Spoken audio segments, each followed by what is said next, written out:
First thing I would say is don't make your opening offer one that could potentially be found to be insulting by the seller, because that will put them already in a space where they'd rather not deal with you.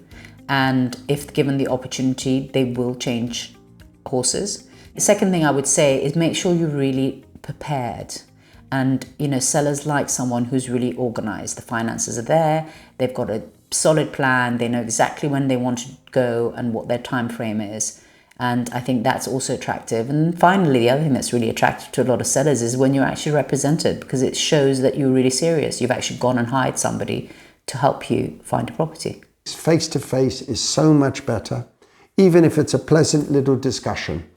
Let's put it this way, you're bound to get a better deal and a more personal deal if you've met the person, you've interacted a little bit, you got to know them just a tiny bit, had coffee, broken bread with them, even better. And then if you get an agreement, you get a much stronger agreement, which will protect you against other buyers trying to undo it by gazumping. Best tips for negotiation, my favourite one is don't bid into yourself. In other words, unless you get a counter offer, stick with your original offer until you hear the counter offer. Then you can make your second offer. But if you bid into yourself, you'll find you're bidding into yourself all the way through. Best tips for negotiations include things like having done good research. So knowing where property values have traded. If you have got time, just dig into the archive. A lot of the portals do have archives, so you can dig around. It gives you some of the story, not all of it. Getting close to your agent to work with you. And agents we like to share our knowledge, because then there's a deal at the end of the day of it. So just really carry out very good research. Do a lot of research. Do a lot of research in your area where the property is. Do a lot of research in the building, in the neighborhood houses.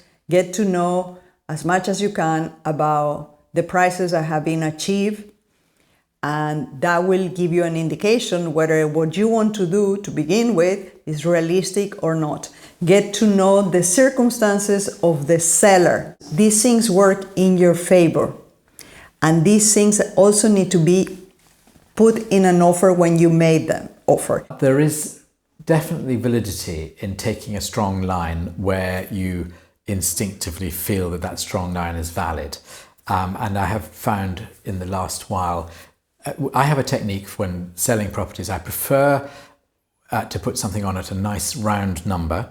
And if that round number is at the lower end of the scale as to what the owner is prepared to accept, then it's about sticking firm to the negotiating, to the figure for the negotiating. And so you have to employ both techniques depending on how the pricing has been done in the first place. The first thing would always be in person or over the phone. As soon as you start trying to negotiate over a text message, as far as I'm concerned, the deal's normally not going to happen. Furnishing a buyer with comparables is very important to make sure that, if they come in with a really low offer, I've got the grounds to go back and go, actually, come on, this is ridiculous. On what grounds do you think you're going to get the property agreed at that level?